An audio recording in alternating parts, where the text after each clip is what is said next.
Fala galera, beleza? Sejam todos muito bem-vindos a mais um episódio do Papo Casado, esse momento que a gente chama você para sentar à nossa mesa. Já que não dá para levar todos vocês para nossa casa para bater um papo à mesa, a gente traz a mesa para cá para conversar com vocês a respeito de relacionamento, os desafios aí do dia a dia de um homem casado, de uma mulher casada, de nós como marido, esposa, como pais. Não é isso, Rafa? Isso mesmo. Muito bem-vindos aí, sejam todos vocês sempre a este local, a este momento. E hoje aqui a gente vai trazer algumas perguntas, né? Na verdade, a gente vai trazer respostas para algumas perguntas que têm surgido aí a respeito de relacionamento. E hoje a gente quer aqui, né, ter nesse papo com vocês aqui as respostas que a gente conhece, que a gente viveu, para que alivie um pouquinho aí a sua mente. Bom demais. Então vamos lá? A gente abriu uma caixinha no Instagram, algumas pessoas mandaram perguntas aqui e eu vou começar fazendo uma pergunta. Rafa, você me ama? Claro, mas nem sempre foi assim. Bom demais. Vamos lá, olha só, tem uma pergunta aqui bastante interessante. Está perguntando aqui o seguinte: o que mais gera conflitos no casamento? O O que que que te mais vem à gera mente, Rafa, da conflito lista? já vieram algumas coisas aqui, né? Do que a gente mais ouve, principalmente, é comunicação, né? O que mais gera conflito. A correria do dia a dia, né? Eu acho que é o que mais gera conflito, porque você não tem tempo nem de ouvir, nem de falar, nem de estar perto. E eu acho que tudo isso aí acaba gerando mais conflito no relacionamento. É tão interessante, né, que quando a gente fala sobre conflito, geralmente as pessoas olham justamente para isso, né? Comunicação, falta de tempo, sexo, né? Criação de filhos, enfim, né?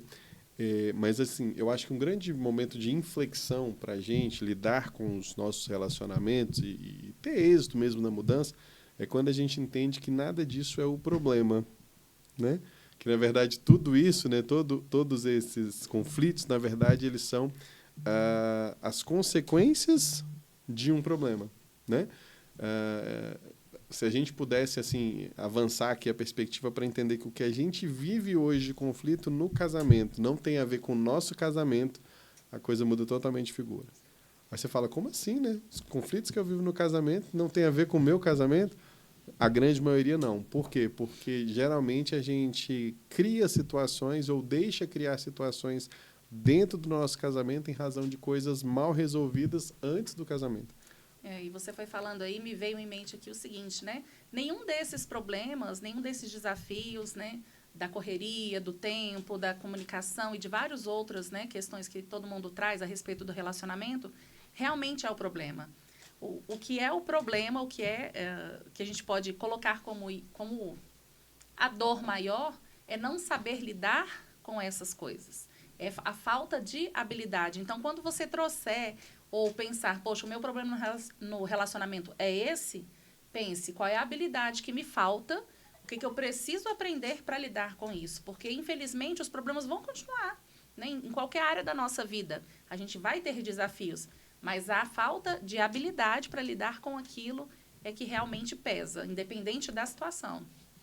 E, de novo, né? De onde deveria ter revindo as habilidades para lidar com esses problemas, né? Na nossa primeira escola de formação, que é a família, né? Então, por exemplo, você falou sobre comunicação. Um casal que tem dificuldade de se comunicar. Vamos imaginar aqui um contexto de um homem de uma mulher que tudo explode, né? E de um homem que tem dificuldade de se posicionar, por exemplo, né? Aonde que eles decidiram ser assim? Não, né? Eles não decidiram ser assim. Eles aprenderam a ser assim. Eles foram programados a partir do que eles ouviam ou a partir do que eles viviam e vivenciavam pelos próprios pais. Geralmente, essa mulher que explode foi uma mulher que viu a mãe explodir, né? Geralmente, ou o pai que seja, né, viu a mãe ou o pai explodir. Geralmente, esse homem que não se posiciona é o homem que não viu o pai se posicionar ou que não via a mãe se posicionar. Então, acaba que ele pega aquela referência até inconsciente, né? E sem ser intencional, ele inconscientemente pega aquilo ali como referência. E aí, quando ele vai para o campo de batalha, digamos assim, né, para o casamento propriamente dito, ele se vê repetindo ali os comportamentos do pai e os comportamentos da mãe, né? E aí você deve estar, né, se falando aí, né? Falando para si mesmo. Poxa, então os culpados foram os meus pais, porque se eu não recebi isso lá na minha primeira escola, né, sobre isso, então eles são os culpados. A culpa está toda neles. E aqui a gente não está procurando culpados. Na verdade, se você percebe, se você vê que realmente você não teve essa informação ali na sua primeira escola, o principal responsável por isso é você. Poxa, eu não tive, então deixa eu me posicionar, deixa eu buscar, deixa eu me decidir de que isso realmente precisa ser resolvido. Se eu não aprendi, se eu não tive, se me faltou, eu preciso, a partir de agora, buscar conhecimento para poder fazer isso diferente. Não é culpar, né? Não é buscar, é entender a sua história, é entender de onde faltou ou de onde veio e buscar habilidades para lidar com. Perfeito. Até porque se há, nesse exemplo da dificuldade de comunicação, né, temperamentos muito diferentes, um que explode, outro que não se posiciona, tem um capítulo de um livro do Daniel Goleman que diz que temperamento não é destino, né? E nem tampouco pode ser a justificativa, a muleta para o seu casamento não dar certo, né? O que ocorre é que a gente peca muito pela falta de informação, né? Por não saber discernir exatamente a origem das coisas. E o simples fato da gente entender que o meu problema não está ligado efetivamente à minha esposa, ao meu marido, mas sim a uma característica que eu tenho, que eu herdei, que eu aprendi, digamos assim, muda completamente o jogo. Porque, por exemplo, nós dois aqui, se a gente tem uma dificuldade de comunicação, é muito fácil eu atribuir, é muito fácil no sentido de comodismo, né? Eu atribuí a você, mas a Rafa é muito grossa, mas a Rafa não me ouve, mas a Rafa, né? Ou seja, mas na verdade eu preciso entender que, eu costumo dizer que seres humanos são líquidos, né? E sempre vão ocupar o espaço que eu dei. Então, vamos supor que eu venha da minha escola, né? Da minha família, com a dificuldade de me posicionar, né? Então, se eu venho com essa dificuldade de me posicionar, que talvez eu tenha aprendido com o pai ou a mãe, né? Acaba que eu chego aqui e vou dar espaço para você agir de um jeito, né? Que, entre aspas, se encaixa com esse meu comportamento, né? Mas aí qual que é a história? Eu preciso entender que eu sou um indivíduo antes de ser um marido, né? E esse indivíduo carrega em si dificuldades que ele aprendeu ao longo da vida, que ele herdou, digamos assim, e que se ele tivesse casado com a Joana, com a Cláudia, com a Márcia, né, ele teria as mesmas dificuldades. Então, qual que é a grande libertação dessa compreensão? É não atribuir culpa ao outro, e sim entender que eu, como indivíduo, eu preciso de tratar de coisas minhas primeiro. E aí entra muito aquele meu exemplo, não sei, eu acredito que eu já tenha falado aqui, né? De quanto eu era grosseira. E Você, meu amor, que isso? Esse doce de pessoa. Não é? Você vê como Deus age na vida das pessoas, né? A esperança. Para o ferido. Oi, põe ferido nisso, né? Ai, ai. Mas assim, o quanto que eu era grosseira, não aprendi isso com os meus pais, porque nenhum dos dois era. Mas por que eu era grosseira e aí a gente atribui a culpa do outro, né? Sempre, mas eu sou grosseira porque o Haroldo não fez tal coisa e eu fui grossa com ele. Eu sou grosseira, eu fui grosseira com ele porque ele mereceu, né? Porque tal coisa e tal coisa não aconteceu da forma que eu queria. Então, a gente tem essa mania de querer achar um responsável por isso. E, na verdade, era eu mesma responsável por isso. Por quê? Porque eu não sabia lidar com as minhas questões emocionais e a forma com que eu usava era esse escudo. Era uma grosseria absurda para já deixar a pessoa para lá, né? Então, assim, era um escudo muito forte, né? Que eu tinha, muito forte assim, né? Entendam. Que, na verdade, revelava uma grande fragilidade, fraqueza, né? Era uma fraqueza minha. E eu achava que era uma força minha. Não, eu sou logo, falo logo de uma vez e eu sou, né? Comigo é assim. E acaba que isso atrapalhava muito. Então, assim, quando a gente começa a entender o por trás desses comportamentos que a gente tem, né? No meu caso, a grosseria, eu fui compreendendo que eu era grossa como um comportamento, um escudo, uma barreira ali, né? Para me proteger, mas porque eu não sabia lidar com as minhas emoções. E isso me ajudou muito e ajudou o nosso relacionamento. Então, o que será que tem por trás desse seu comportamento que você acredita que é o outro que te faz agir dessa maneira, né? E é tão interessante, né? Uma das chaves simples, mas que muita gente não vira, é que casamento é um esporte coletivo, né? Não tem como eu ganhar dentro de um esporte coletivo se você, que é do mesmo time, perdeu, né? Então, às vezes eu quero atacar o outro, quero colocar o outro como culpado, quero dar, né, trazer a responsabilidade só para ele e tal. Se colocar o outro para baixo, eu estou indo para baixo também, né, afundando o meu relacionamento. Talvez esteja parecendo um pouco forçoso para você essa nossa fala de que as características que você tem, você aprendeu, né? As características negativas e tal, você aprendeu com seus pais, né? Mas a gente recentemente aprendeu um exercício bacana, né? E a gente aplicou em nós e já aplicamos em algumas palestras que a gente fez e a gente ficou surpreso, né? Com o resultado para a gente e para as pessoas, né? Sim. E eu vou aproveitar e ensinar esse exercício para eles agora, né? Maravilha. Se você puder, faz agora ou faz daqui a pouco, mas pega uma folha de papel e risca no meio, né? Como se fosse 2 colunas. E aí na coluna da esquerda você vai escrever pai e na coluna da direita você vai escrever mãe, certo? Embaixo do nome pai você vai colocar lá 5 características positivas do seu pai, ok? E depois você vai colocar 5 características negativas do seu pai, ok?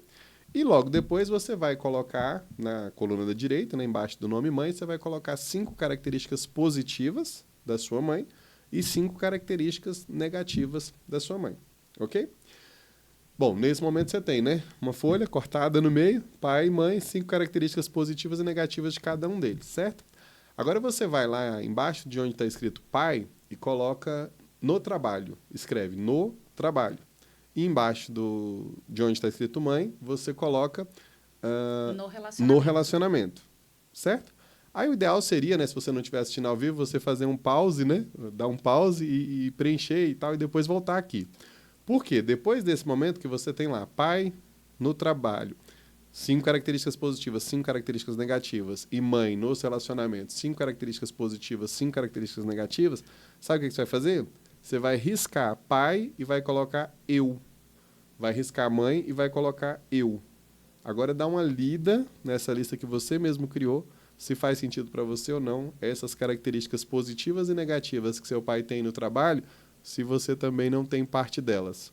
Essas características positivas e negativas que a sua mãe tem nos relacionamentos, se você não tem parte delas. E aí, depois que você fizer esse exercício, deixa aqui nos comentários para a gente saber como é que foi a sua experiência. Se fez sentido, se não fez. Foi um exercício bem revelador, né? Porque a gente costuma atribuir, né, esses pontos negativos, principalmente para as pessoas. Reconhecer os positivos geralmente é difícil para alguns. Então, assim, é um exercício já, por si só, essa parte inicial muito bacana.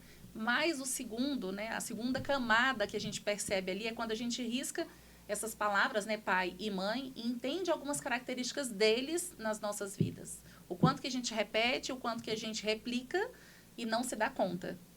Né? Acaba fazendo o mesmo no trabalho da gente, nos nossos relacionamentos ali do trabalho, quanto no relacionamento de vida a dois, relacionamento ali familiar, o quanto que a gente repete esse ciclo. Perfeito. Partindo aqui para uma próxima pergunta, então. Olha só, estão perguntando aqui o seguinte. Mulher dominante analítica, né? Se você não assistiu aos episódios anteriores, onde a gente explicou um pouco sobre perfis comportamentais, mulher dominante é aquela que quer fazer as coisas mais rápido, né? E analítica quer fazer certo, ou seja, né? Só quer que seja rápido e certo. É pouca exigência. Tranquilo. Né? E aí ela diz que o marido já é mais estável, aquela pessoa mais paciente, que faz as coisas com mais calma e tal. Como ser menos grossa? E aí a gente não vai responder com a teoria, a gente vai responder com a prática. Né, amor? Prazer, uma dominante analítica falando para vocês. E o que um dominante analítico, né? Tem, né, como eu falei para vocês, uma das características que a gente acaba, não é tendo, mas acaba usando de forma errada, é a grosseria. A gente quer tudo muito rápido, quer tudo muito no nosso tempo, quer tudo muito do nosso jeito. E o que a gente usa? A grosseria, né? Como algo para levar um pouco desse nosso comportamento. Só que o que acontece? A gente precisa entender qual é a dor por trás disso tudo. Qual é a dor por trás dessa grosseria. Porque, assim, nenhum dos perfis, se for grosseiro, vai ser levado em consideração. Né? Se um influente for grosseiro, um estável for grosseiro, ninguém quer uma pessoa grosseira. Não importa qual o perfil que ela tenha, ninguém quer se relacionar com uma pessoa que seja grosseira. Então, você precisa entender em você o que te leva a ser grosseira. Ou com quem você aprendeu, ou aonde você viu, né, na sua história de vida, alguém ser grosseiro. E melhor, essa pessoa sendo grosseira, qual é o resultado que ela teve nos relacionamentos dela? porque a grosseria não vai te levar para um bom resultado, né? E foi o que aconteceu comigo, né? Eu era essa pessoa grosseira e só estava afundando ainda mais o meu relacionamento.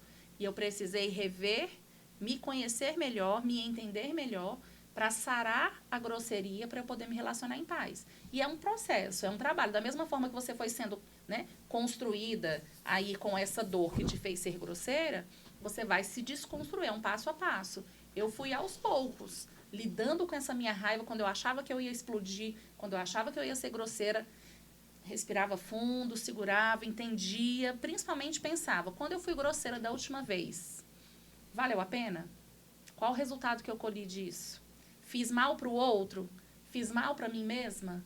Então, eu comecei a me segurar um pouquinho, né, em relação a isso. E, lógico, teve coisas mais profundas que eu fui tratando em mim, mas o principal é isso, é você ver qual é o resultado que você tem quando você é grosso. E na próxima vez que acontecer e você querer agir dessa maneira, você segurar um pouquinho e repensar de que outra forma que eu posso falar a mesma coisa para essa pessoa sem ser grossa. E aqui é interessante que o simples fato dela fazer essa pergunta já está anos-luz à frente da grande maioria das pessoas com essa situação. Porque o primeiro passo é você ter consciência. Né? Eu me lembro que você me falava uma coisa que eu achava tão interessante, que, assim, duas coisas, na verdade, né, que me vem à mente aqui. A primeira é que você disse que quando a pessoa fere o outro com grosseria, ele fere só o outro, né? Não. Eu acho isso muito interessante. Você fala que quando você era grosseira comigo, você me feria, e na minha cabeça era assim, nossa, que mulher grossa, como é que faz isso? Não tá nem aí pra mim. Mas você sempre fala que você também saía muito ferida, né? Eu me incomodava muito depois, falava, nossa, pra que eu fui tão assim? Não tinha necessidade de tudo isso, né? Assim, meu Deus, eu não devia Bichinho ter tão falado... bonzinho, né? Eu não devia ter falado né, tais coisas, porque a gente acaba que com a grosseria, a gente acaba falando muito mais do que deveria.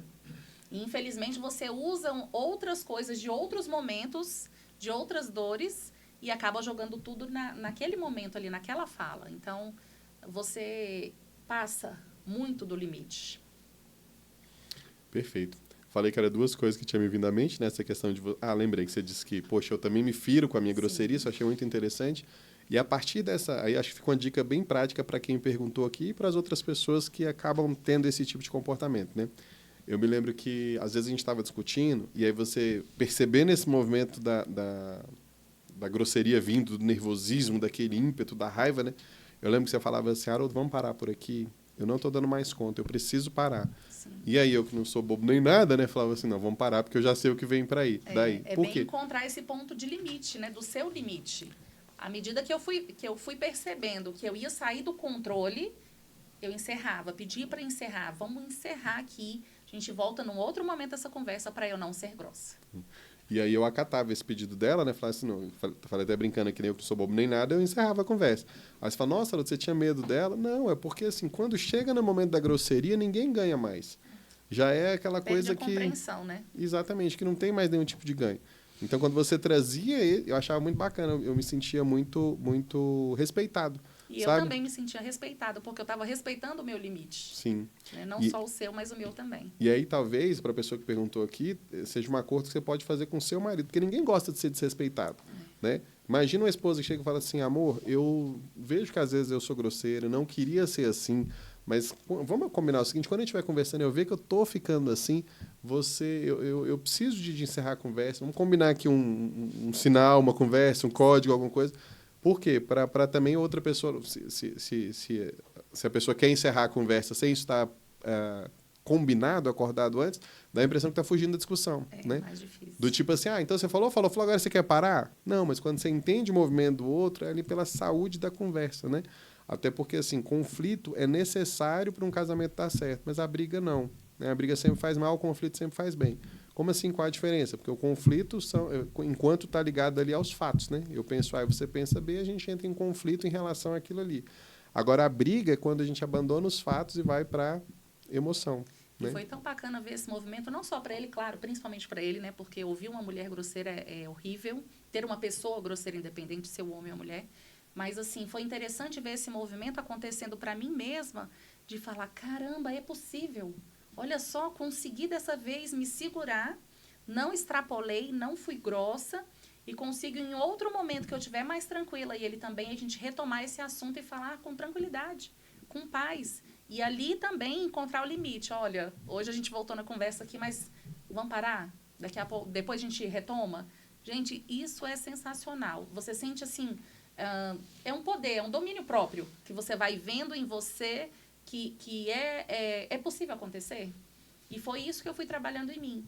E hoje eu acho a coisa mais linda do mundo quando eu vejo assim, caramba, eu consegui expor o que eu sinto, o que eu penso sobre questões e a gente consegue conversar em paz, né? E a paz dentro do lar é fundamental. É interessante, né, que você vira e fala assim, mas e para as grosserias que já vieram, né? E se eu não conseguir fazer isso na hora? Porque a gente não é perfeito, não existe fórmula mágica, é todo Até um porque tinha processo, vezes né? que eu acertava, tinha vezes que eu errava também. A gente Exato, tinha retoma. vezes que eu acertava, tinha vezes que eu A gente errava. acertava com a grosseria, né? Brincadeira. Mas, enfim, o que eu tô querendo dizer é o seguinte, às vezes a gente fala assim, eu vou conseguir fazer isso, né? Porque isso é uma tendência natural de quem, né, assim, aprendeu a ser assim, não é agora de uma hora para outra que... Mas aí tem hora que escapa, tem hora que vem a grosseria e tal, né? Então, assim, se tem uma coisa que a gente precisa aprender no relacionamento é que não existe casamento que dê certo se não for a união de dois perdoadores. Quantas vezes eu preciso perdoar a Rafa? 70 vezes 7 por dia. Brincadeira, não é Quantas por vezes dia? foram necessárias? Mas, sinceramente, vamos colocar aqui 10 dias pra cá, nos últimos 10 dias, quantas vezes você precisa de me perdoar, mais ou menos? Vamos Eita, abrir o jogo aqui. não tinha pensado nisso. Mas pense agora. Vai. Você não é Me dá seus dominante? dedos Não aí, faz rápido? Me empresta aí seus dedos. Deixa eu pôr o pé aí também. Eita, não tem ideia. Não... Mas se a gente for parar pra pensar, nos últimos 10 dias eu devo ter, assim, te perdoado umas 5 vezes. Por quê? Porque o tempo todo num relacionamento tem coisas que o outro faz que não é o que a gente esperava, que nos incomoda, que nos fere e tal. Agora, assim, qual que é a decisão, né? Eu quero ficar unido à mágoa ou à minha família? Então, assim, e eu acho isso muito bacana, se tem uma coisa que eu admiro no nosso casamento hoje você vê, segunda-feira da semana passada a gente brigou, lembra? E a gente discutiu e tal, e aquela coisa, o negócio fugiu do controle e tal. Beleza, mas aí já fomos dormir e tal, né, assim, um pouco mais tranquilos e tal. E no outro dia de manhã já estava conversando, já estava retomando as coisas.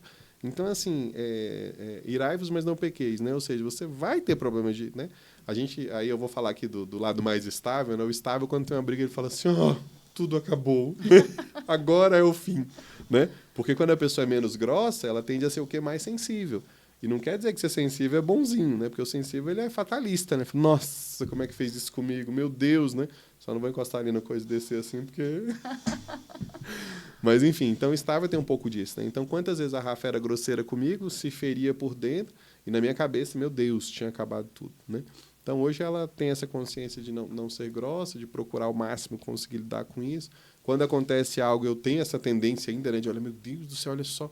Eu falo, calma, esse é mais um dia, é mais uma etapa, né? E no outro dia a gente vai retomando, né? Às vezes até no mesmo dia, né? Dependendo da hora que tem a briga, né? E as coisas vão se encaixando, né? E uma outra coisa interessante também, que eu acho que pode fazer sentido para essa questão da grosseria, é que quem é grosseiro... Antes de falar, deixa eu até fazer um teste aqui que vai ajudar, né? Quer ver? Você que está me assistindo, pensa aí. Você já foi ferido por pessoas? Provavelmente você está falando sim. Gabriel está até me ajudando ali, né? Vamos lá. Você já feriu pessoas? Gabriel também está me ajudando, está representando você aí, né? Sim, todos nós já fomos feridos e todos nós já ferimos pessoas. Isso é inerente do ser humano. Agora, a pergunta é, à exceção da vingança, quando você feriu, por exemplo, seu filho, seu irmão, seu pai, seu marido, você acordou e pensou assim, hoje eu vou fazer tal coisa para ferir aquela pessoa. Foi isso que você fez? Não. Geralmente você fere sem sequer perceber que feriu. Não é verdade? E por que a gente consegue olhar e ter esse olhar tão misericordioso para conosco, no sentido, nossa, eu feri minha filha, eu feri minha esposa, mas não foi porque eu quis. Mas quando é o outro, ou seja, quando o outro nos fere, por que a gente tem a impressão que, olha, ele sabia que ia fazer isso, ele sabia que ia me machucar, ele fez isso porque queria. Percebe como tem uma discrepância nesse olhar? Né? Jesus fala para a gente amar o próximo, né, como a gente mesmo, né? E uma forma da gente entender se a gente está amando, né? Por que será que Deus é amor e é justiça, né? Deus é amor e é justiça e é misericórdia, podemos dizer assim, né? Por que será que a gente sempre quer, no momento de conflito, né, misericórdia para a gente e justiça para o outro? Né? Então, é uma coisa para a gente pensar. Do mesmo jeito que a gente fere as pessoas sem querer fazê-lo, as pessoas que nos feriram também fazem sem querer nos ferir. Né? Isso já diminui muito aí o nosso problema em relação a isso também. Não é isso, Rafa Carpaneda? Isso mesmo. O que mais temos aí de perguntas? De perguntas. Vamos ver aqui. Traga para nós. Para nós. Vai para lá, vai para lá. Oi. Bom, aqui tem uma pergunta clássica. Quem é prioridade? Filhas do primeiro casamento ou o atual marido? Aí tem entre parênteses dizendo que as filhas e o marido se dão bem. Vamos lá, então. Prioridade, né? Complicado, porque a gente, principalmente a gente mãe, a gente acha que os filhos são nossos e a gente quer proteger. E São a gente tudo, quer, né? É tudo, meu filho é tudo para mim. E a gente quer cuidar e a gente já fica com aquela questão de, poxa, não tá com o pai, então deixa eu fazer tudo, deixa eu ser a mãe, né? E a gente erra nesse sentido. Por quê? Porque a prioridade vai ser o seu relacionamento. Por mais que seja o relacionamento atual. Não é que você vai deixar suas filhas de lado, mas até para suas filhas aprenderem e não errarem quando tiverem um relacionamento delas, é o seu relacionamento, como você se comporta, como você age, como você prioriza, como você respeita. Então, nesse momento, nessa configuração, a prioridade é o marido. Independente da configuração. É o marido, sempre será o marido, porque é quem vai estar com você uma vida toda, é quem vai te ajudar a dar o exemplo de todas as coisas para suas filhas, porque assim, ele pode não ser o pai delas, né? Não sei se chega a... se não tem o pai presente ou se tem o pai presente, mas, de toda forma, ele vai ser uma referência dentro dessa casa para elas. Né? Então, a prioridade vai ser o esposo. Eu acredito que esse tipo de pergunta, né, não estou falando da pessoa que perguntou especificamente, mas é um tipo de pergunta que a gente escuta muito, as pessoas têm uma leitura um pouco superficial sobre prioridade. Né? Porque quando a gente fala sobre prioridade, né, sobre priorizar, as pessoas pensam que, então eu vou cuidar desse e deixar esse. Não é abrir mão, né? Então eu vou... Não é deixar de lado. Isso, vou passar por cima desse aqui para cuidar... Não é isso, né? O certo é certo e o errado é errado. Você vai priorizar o marido, desde que ele, aqui como está dizendo, né, que se dão bem, então, desde que ele faça também o papel de marido, desde que ele seja uma pessoa íntegra, né, uma pessoa honesta e tal. Mas, por exemplo, desde que ele não te impeça de também ser mãe. Você quer ver um exemplo que é muito comum? Esses dias eu até acompanhei um caso parecido com esse. Poxa, filha de pais separados, né? E a filha falando assim, poxa, eu queria tanto ter um momento com meu pai, mas ele não vai se não levar a atual esposa, na verdade, né? Sim. E aí qual que é a história? Já passa por um relacionamento, né, onde, assim, no mínimo aí inadequado, né, para usar um eufemismo, né? Ou seja, o fato do cônjuge priorizar o outro, né, que é um princípio que a gente precisa seguir, mas não exclui outros princípios, né, no sentido da individualidade, dos papéis que a pessoa já tem. Né? Por exemplo, eu e a Rafa aqui, nós somos casados, nós não somos separados, mas a Rafa, ela é a minha prioridade, mas ela precisa de respeitar o meu tempo com as minhas filhas, estando a gente casado. Se nós, Deus o livre, nos separarmos, né, tudo bem que aqui são os filhos nossos, né? Mas se eu tiver com outra mulher no futuro, isso não vai acontecer em nome de Jesus, mas ela precisa de respeitar o meu tempo e o meu relacionamento com as minhas filhas, né? Ou seja, não é abrir mão de ser homem, né? Não é abrir mão de ser mulher, né? Em detrimento dessa prioridade que a gente está falando. Sim. Maravilha. Outra pergunta que tem aqui...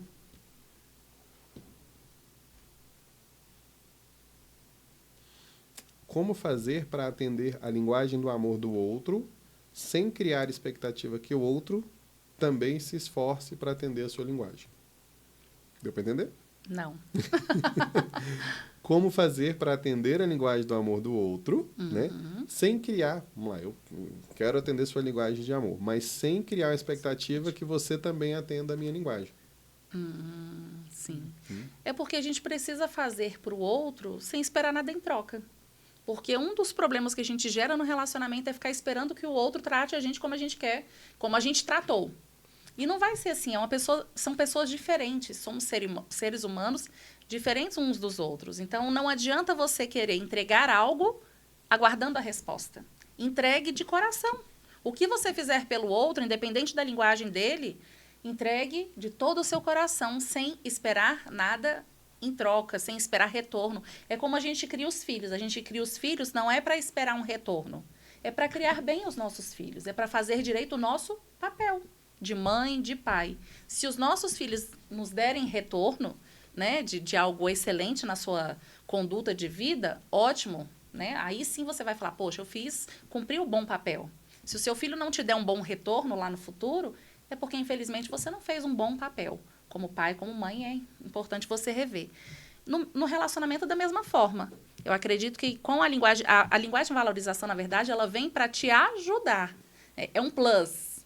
Não é para você usar como uma moeda de troca. Te entreguei isso, vou esperar receber pelo menos nesse nível aqui. Se você não me entregar pelo menos no nível que eu te entreguei, né? Não adiantou de nada. E não é isso.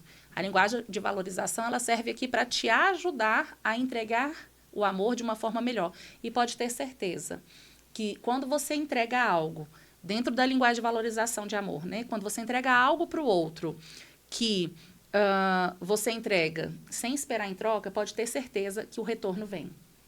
Independente de você fazer, né, bem feito ou pouco ou muito, você entregou de todo o seu coração, vai ter uma resposta dali.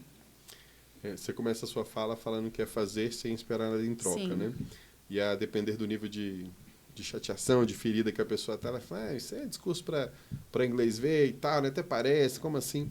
Mas tem muito a ver com aquilo que a gente comentou lá no primeiro episódio, né? Sobre a expectativa, né? Se eu faço algo para aquela pessoa esperando que ela se torne alguém, eu não amo aquela pessoa. Eu amo aquela expectativa que eu tenho que ela se torne. Isso não é amor, né? Isso é uma pseudo forma de amar, digamos assim, né?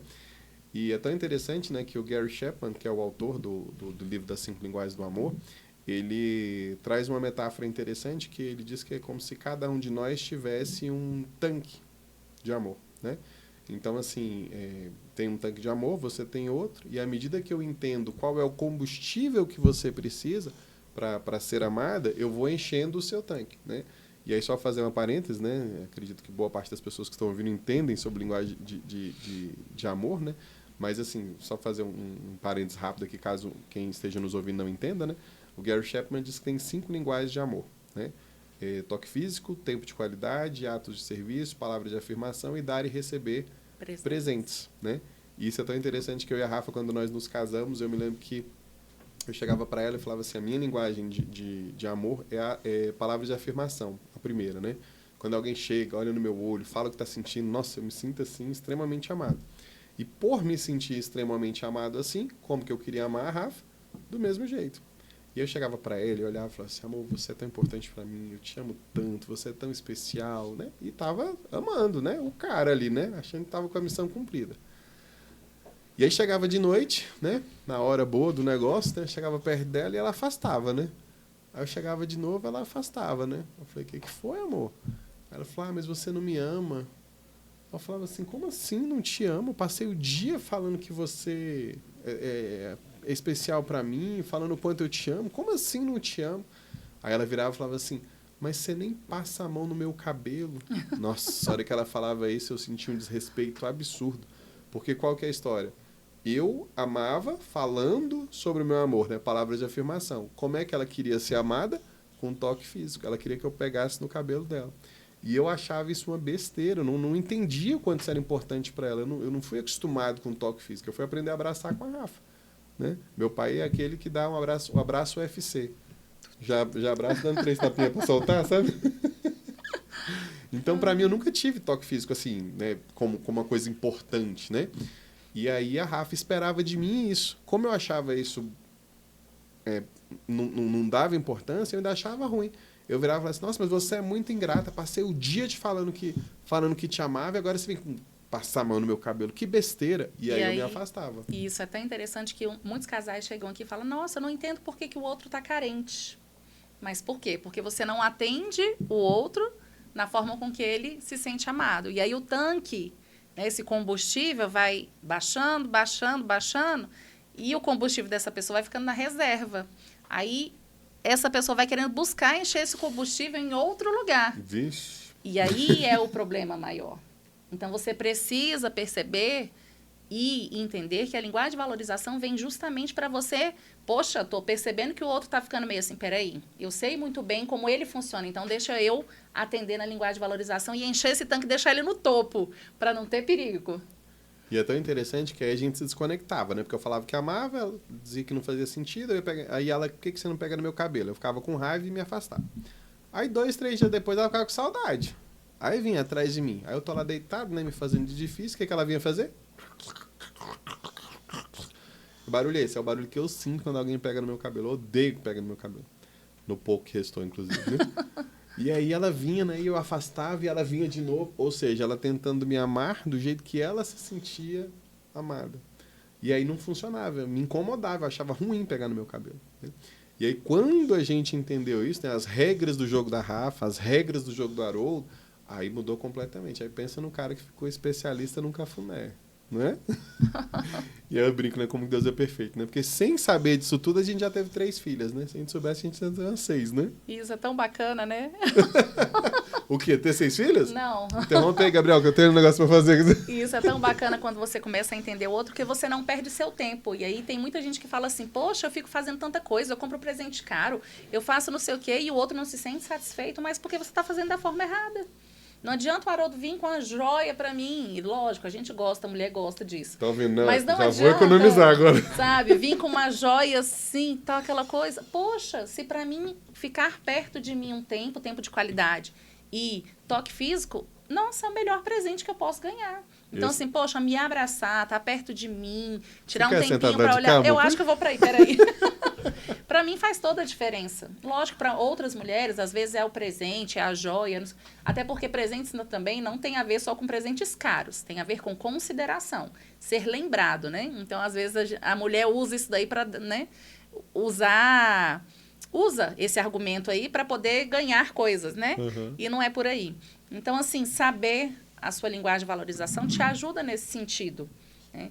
O Haroldo mesmo aqui, uma coisa que eu faço para ele que é simples, que é tranquilo de fazer, que ajuda no nosso dia a dia, é a questão do ato de serviço que ele tem. Ele tá lá trabalhando e tal, fazendo as coisas dele, eu subo com um cafezinho, um biscoitinho, não sei o quê. Nossa, ele se sente assim super, né, amado. Por quê? Porque eu lembrei dele no meio do meu período, no meu horário de trabalho. E é até interessante, né? A gente trabalha em casa, a gente tá junto quase que o dia todo, mas cada um envolvido nas suas atividades, né? Suas tarefas. E aí o tempinho que sobra, às vezes, ali, terminou os atendimentos e tal, aí eu viro, e a Rafa, tempo de qualidade para ela é importantíssimo, né? E eu falo assim, eu vou ali na farmácia. Ela não vai não, pede. Pra ter esse tempinho comigo. Aí eu falo assim, eu vou na padaria comprar pão. Não, vamos comer o que tem, a gente esquenta na sanduicheira. Ou seja, por quê? Porque estar perto para ela é importantíssimo, né? Pensa num grude, mas é um grude que eu amo, né? Mas, enfim, aí, assim, com esse mais nível de clareza, fica mais fácil da gente responder o que a moça aqui perguntou, né? Porque qual que é a história, né? Agora eu entendi a linguagem de amor da Rafa e tal, e como é que eu vou fazer sem esperar algo em troca, né? Eu estava construindo, né? O que Gary Chapman fala, né? Como se cada um de nós tivesse um tanque de amor que só é possível de ser enchido na linguagem certa, né? Então, se eu começar a amar a Rafa com presentes, com palavras de afirmação, com atos de serviço, ela até vai achar bom. São coisas boas, né? Ninguém acha ruim ganhar um presente, né? A não ser que a pessoa tenha alguma ferida mal resolvida emocional e do passado, né? Mas ela vai achar bom, só que senão vai encher o tanque emocional dela do amor. Agora, quando eu começo a enchê-la com tempo de qualidade e com toque físico, aí sim esse tanque vai enchendo, vai enchendo, vai enchendo, vai enchendo. E quando ele transbordar, quem é que vai estar lá para receber esse amor? Eu. Ou seja, um dos dois tem que começar, até encher o tanque do outro.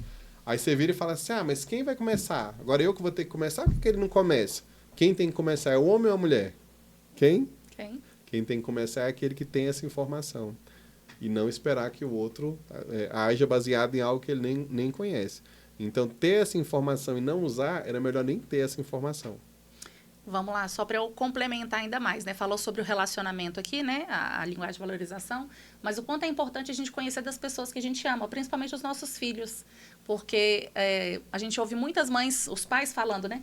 Nossa, mas eu faço de tudo pro fulano e ele não valoriza, ele não reconhece, ele não se sente amado, diz, poxa mãe, você não me ama, né? E aí vai. Mas entender a linguagem de valorização te ajuda nisso. Você não gastar seu dinheiro com brinquedos. Às vezes a criança não quer isso, ele quer ali olho no olho, ele quer um tempinho de você andar de bicicleta com ele. Ah, não, o seu filho gosta que você faça uma comidinha especial, um lanche juntos. Então, entender isso te ajuda a direcionar até os seus esforços. A direcionar o seu tempo, o seu dinheiro, o seu esforço. Tudo isso vem a seu favor para que você faça de maneira mais assertiva. E é tão interessante, né, assim, a Clara lá em casa, né, o negócio dela é toque físico. Às vezes eu tô na correria do trabalho desse só para pegar uma água, aí eu tô passando, ela vem, faz só assim com a mãozinha. Aí eu chego e falo, aquela hora eu posso estar com o cliente que for, com o compromisso que for, que eu tenho que ficar ali pelo menos uns 40 segundos abraçado. Aí eu abraço, ela fica assim, eu chego e escuto a respiração assim. Enchendo o tanque, ó. Né? E eu às vezes com pressa e fico ali, né? Mas assim, é uma necessidade dela, né? Aí já a Heloísa, né, nossa filha mais nova, tava, a minha sogra, né, sua mãe chega lá, quer dar um beijo para ela corre. Por quê? Porque ela não gosta de toque físico. Para ela não faz o mínimo sentido. Né? Não gosta de palavras de afirmação, né? Da Heloísa é presente e tempo de qualidade, né? E eu acho tão engraçado que a Heloísa, um dia eu cheguei para ela e falei assim, filho, papai te ama tanto. E ela virou assim, eu sei, pai, não precisa falar o tempo todo, uma vez por semana tá bom. Ou seja, algo que não faz sentido para ela. Enquanto outras crianças, ou às vezes até outros adultos, ansiavam por ouvir do pai, né, que o amava. Mas para ela simplesmente não faz sentido. E assim, dos filhos aí, gente, só trazendo mais essa informação para vocês, os filhos a gente precisa entregar 5 linguagens de valorização. Entregue as 5, sabendo quais são as 2 principais, onde você vai acessar muito mais esse amor. Por quê? Porque gera uma conexão, faz com que o seu filho te respeite, te obedeça, e aí tem todos os outros benefícios por trás. Mas é importante que você entregue as 5 para que ele conheça as 5. Né? Mas se esforce em entregar principalmente as 2 principais que derem ali a respeito dos filhos. Maravilha. Tem mais uma pergunta aqui. Como trazer meu esposo para a intimidade com Deus? Ele diz que crê, mas não acredita na Bíblia, pelo que eu entendi. Sendo a sua melhor versão de uma filha de Deus. Sendo mostrando através da sua vida o que Deus pode fazer. Por quê? Porque não adianta você querer que o outro vá ao encontro de Deus se ele não vê em você uma mudança, uma diferença. Para você fazer com que o seu esposo esteja perto de Deus, você precisa ser esse canal. Você precisa ser um instrumento. Não é falar assim, não, vai lá e olha o meu pastor. Não, vai lá e olha o... Não, ele quer ver quem é que está ali perto dele. Ele quer ver a mudança dentro da casa dele. Se ele não enxerga isso em você, nos seus comportamentos, na sua atitude, ele não vai querer estar perto desse Deus que você diz que é um Deus bom. Então, você precisa ser esse exemplo. Um dia desse eu estava num enterro, e o quanto que a gente aprende com enterros, né? E foi tão interessante que, vou chamar aqui de Maria, né? Só para não expor. Essa Maria, ela era casada, né, com um senhor que morreu e tal. E esse senhor teve um período difícil na vida dele, que ele era alcoólatra e tal, e essa Maria muito próxima de Deus, né? E o que a família dessa Maria olhava, né? E falava assim, eu não quero esse Deus da Maria, porque olha a vida que ela passa com esse marido dela, né? Ou seja, as pessoas olhavam não para o que ela falava, mas para o que ela vivia. Como assim Deus é tão bom, Jesus é tão bom, se ela vive isso, né? Só que a partir do exemplo dela, ela não só trouxe o marido, que estava sendo enterrado nesse dia, né? E eu fiquei sabendo isso pelo testemunho das próprias irmãs dela, né? Que a própria família dela toda se aproximou de Deus. Por quê? Porque, num princípio, eles falavam, eu não quero esse Deus da Maria, né? Porque olha o que ela vive. Só que as outras pessoas, o marido viu o que Deus fez na vida da Maria, e as irmãs e tias, enfim, dela também. Então, todas elas se aproximaram de Deus, decidiram se aproximar, ter um relacionamento verdadeiro com Deus, e você vê que era verdadeiro pelo tipo de fala delas, né? Por conta do exemplo da Maria. Né? Ou seja, né, a palavra convence, mas o exemplo arrasta. Tem uma frase atribuída a São Francisco de Assis que eu acho tão interessante também, né, que cabe muito nesse conceito, né, que ele fala: pregue o tempo todo, se necessário, use palavras, né? Ou seja, se o seu marido não vê o que Deus faz na vida das pessoas em você, ele não vai mesmo acreditar que Deus pode transformar a vida dele. Então, é uma responsabilidade sua. A mesma coisa que a gente vê aí, pais falando: meus filhos não querem ir para a igreja, não querem isso. Mas o que ele vê em casa de resultado do que você vai lá receber dentro da igreja? O que seus filhos têm de resultado da sua busca por Deus, da sua devocional com Deus, do seu tempo que você tira para ter intimidade com Deus? Se os seus filhos não veem um resultado, se a sua família não vê esse resultado, ela não vai querer estar lá nesse mesmo ambiente. Então, depende da sua conduta, de como você traz isso para a sua realidade dia a dia. Nos detalhes. Desculpa. Maravilha. E talvez você esteja ouvindo essa conversa e fale: mas esse negócio de Deus, será que é importante, né? Esse negócio de igreja, será que isso é importante? Bom, eu costumo dizer que tem um lugar, né, que todas as semanas, algumas vezes na semana, eu vou para buscar um marido melhor para minha esposa, um filho melhor para os meus pais, um pai melhor para as minhas filhas, um homem melhor para essa sociedade, um profissional melhor para meus clientes. E esse lugar se chama igreja. Todos nós precisamos de um líder para submeter e de uma igreja para pertencer. Espero que tenha feito sentido para você. Esse foi mais um episódio do Papo Casado. E se tudo que você ouviu aqui você achar que faz sentido, curte esse vídeo para a gente entregar ele para o máximo de pessoas possível. E mais do que isso, né? Se à medida que você ouvir alguma das nossas respostas, você lembrou de algum casal, alguma pessoa casada que talvez possa ser beneficiada por isso, nada é do nada. Talvez ela esteja precisando de ouvir isso que você ouviu. Então pega esse link, manda para o WhatsApp dela, né? Pede para ela assistir, beleza? Tamo junto, fiquem todos com Deus, até a próxima semana. Valeu! Tchau, tchau, até o próximo.